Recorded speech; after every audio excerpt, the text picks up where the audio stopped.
the protests that are taking place, the latest round of protests, they seem to be pretty intense and pretty persistent, up to and including this latest tweet or post from the US president. What do you say is going on there? What do you say those protests are about?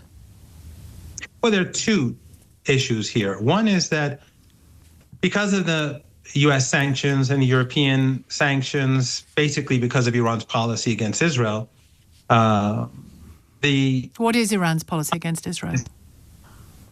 Yes, because what is it? The whole sanction, Iran's position against Israel, yeah. Yeah, Iran says that Israel is an apartheid state. It is not morally legitimate, and that Palestinians have the right to return, just like apartheid South Africa. That it shouldn't and exist. And back then, that it shouldn't exist. It's not. Is that no? What you mean? As an apartheid entity, no. But apartheid should not exist anyway. When your government was supporting... I'm just trying to get a sense because you're close to the Iranian regime. I want to get a sense of whether... What does that mean exactly? I'm close to the Iranian regime. Is that how you introduce academics from your own country? No. In the way that I know that I'm close in terms of having easy access to and contact with and conversations with members of the cabinet. That's all I meant. I didn't mean... Would you call them the regime? Well, would you say it like the...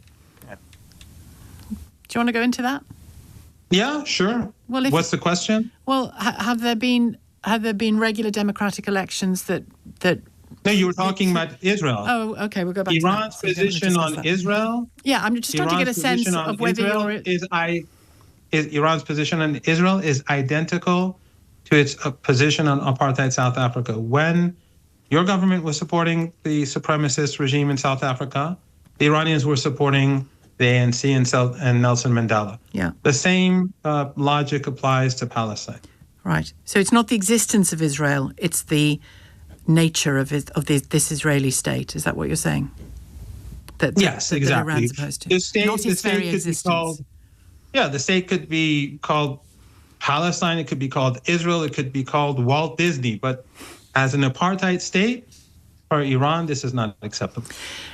And isn't Iran something of an apartheid state, particularly if you're a woman? Have you ever been to Iran? No, but there's lots of countries I haven't been to that I know about, hear about, read about, speak to people about. It's not an apartheid state. No, it's not an apartheid state. Women are dragged off the street for not wearing the veil? No, that's not true at all. It is true. Well, you can say it's true, but that doesn't make it a fact. I think most people listening know that it is true. I live in Iran. Many journalists come to Iran. Journalists that you can invite, Jewish journalist Max Blumenthal from the Gray Zone, invite him on your show. And he's been to Iran just recently for a couple of weeks. He went to different cities on his own with his wife, who's also a journalist. Ask him if any women have been dragged off the streets anywhere that he's been to. So you're denying that the Iranian government forces women to wear the veil, the hijab? Well, veil is one thing. I know it is. That's why I corrected myself. And those that don't want to... You mean the headscarf? The headscarf. The headscarf. And those that don't want to cover their hair, it's trouble for them, isn't it? No, nothing happens to them. No, nothing happens to them. And some of my students on campus, in classrooms on campus, they don't wear headscarves. So I think I'm just trying to get a sense. Is your assertion that in Iran, in the last decade, and even more recently than that, not a single woman, particularly a protesting young woman, has been detained and in one case died in custody with wounds from beating because she had her hair shown? You don't believe that happened? No. Mahsa Amini had no wounds. There is no footage. There is footage of her, and in the footage, there is nothing that shows that she was beaten. She had a precondition. Yes, she was taken in, but she was not beaten. For her dress. There is a law in Iran about a dress code, because whether you like it or not, they believe that the way in which the West promotes women is sexualization, commodification, objectification. So they'll have their own cultural boundaries, whether you agree with it or not. Well, you've said to me whether you agree with it or not. Yeah. It doesn't. That's one thing.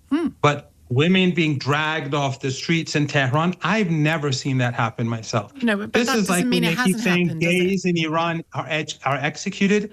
I've never seen a gay person in Iran executed. But this is sort that doesn't of the mean it's myth never happened. Does it? No. Just because you haven't seen a woman being dragged off the streets doesn't mean it hasn't happened. No, I'm not saying it's never happened. And you are wrong to say, London, if I can just like say, in you are London, wrong to say that Mahsa Amini had no injuries. She had physical injuries, including a skull fracture and brain edema. No, she didn't. No. Well, an independent medical analysis and a UN fact-finding mission determined that she did. There was no UN fact-finding mission in Iran. Where are you getting this information? What was the name of the UN fact-finding mission team, the name of the person who did this? I don't have that in front of me, but I can find it for you. But you can say that about any statement that I make. No, but the thing is that I could do it back to you. No, because you can't, because the point is that you have to give me names. If I say in the UK, people are being arrested for saying no to genocide, for having a billboard in their hands, no to genocide, they're being arrested for that. I have to show footage of it happening. And I have to show the law saying that this is how it's done. And when you tell me that if you tell me, has a woman ever been dragged away? I'll say yes. If you say that have people been beaten on the streets by the police, I'd say yes. In protests and riots, it happens. Well, if you tell me innocent people have died in Iran in prisons, I'd say probably yes. Well, it's interesting. But when you tell, and I would say the same about your country as well. And I would say the same about your country. But in your country and in the West, the caricature of Iran is very far from reality. And the reason is because of your country's hatred for Iran, which has been ongoing for 45 years. If Iran was so deeply despised, then it should have collapsed by now, so long ago.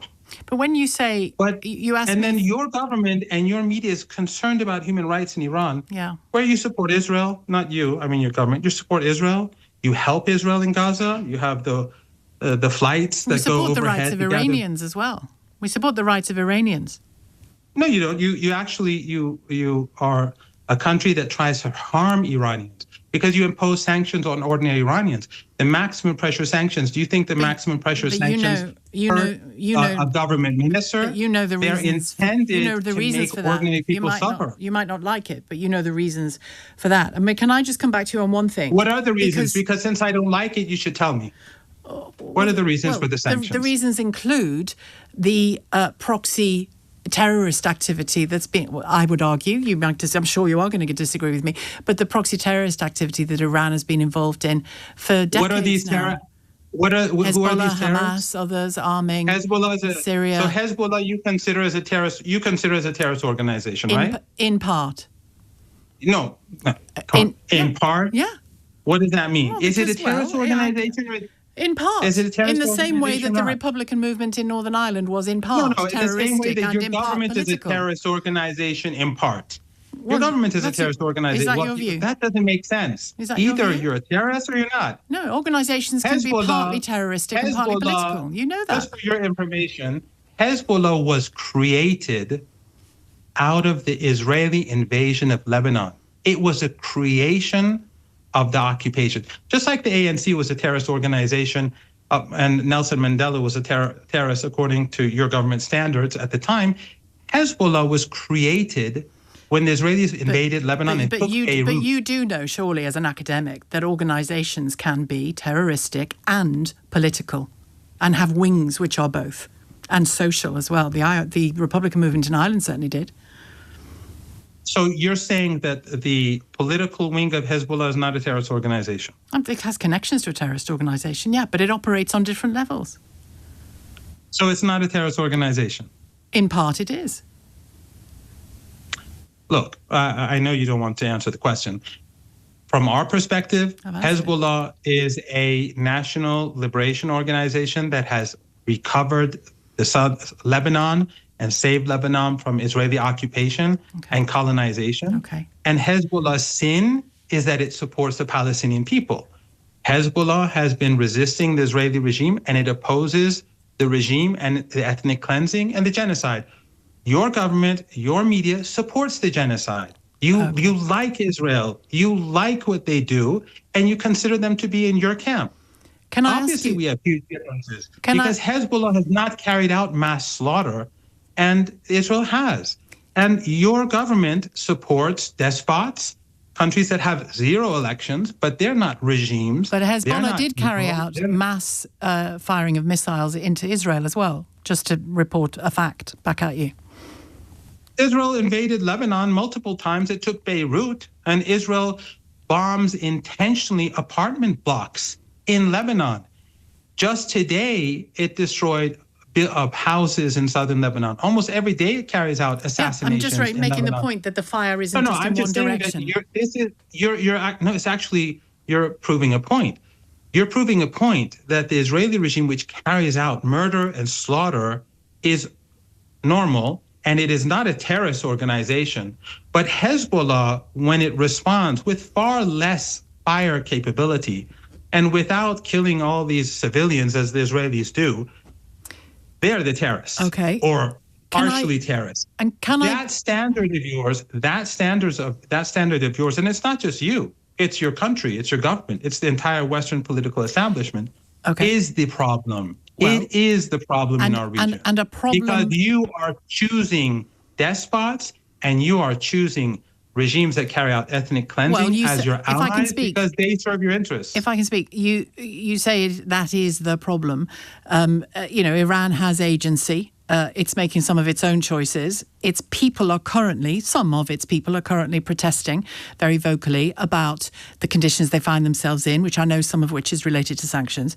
The women 2 years ago, many women were protesting about the conditions they find themselves in. However you characterise it, I will characterise it differently if I may, and I will equally characterise it. I didn't characterise it. I didn't say anything. You asked me a specific question about an individual.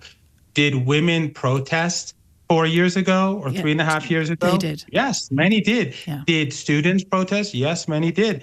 Did people protest 3-4 days ago on the streets in Tehran? Yes, people did. But the rioters, they're a different group of people. What should the Iranian government's response to, or what will, in your view, the Iranian government's response to the protests and what they're calling for and complaining about, what will it be? What's it likely to be in your view? Roxana, on the first day of protests, they were peaceful. Was anyone arrested? Did the police attack anyone on day one? That's when the protests were bigger, actually, in Tehran, right? Now we have small riots here and there where they attack the police, they shoot at the police, they throw Molotov cocktails, and so the police responds. But on day one, there was no violence. So for your and the government, because the government recognized their protests as legitimate. So for you, the Donald Trump the question for me is the question for me is that in your country, if there are protests in Iran, you don't see this as a normal process in civil society. You see it as the regime, as you like to call it, protest the regime on the verge. Protest is normal. I haven't said it's abnormal at all. But in your country, if there are protests and we see police officers hammering people, we question all the time. And they hammer, but that's a part of the process. But here in Iran, hang on, I'm going to insist on speaking here because I live here. You've said that to me a few times in this interview. I live here. I'm telling you that in this country, we frequently ask questions about how protests are policed and decisions that are made by government in response to protests. It is a very active. It is a very yes, but I'm just reminding you because you made the comparison between the two countries that here it is very normal for those protests, A, to happen, B, to be policed, questions to be asked about how they're policed and questions to be asked about what political decisions are being made around them. It has been a very live conversation in this country for many, many decades. I must leave it there. Mohammad Marandi, thank you.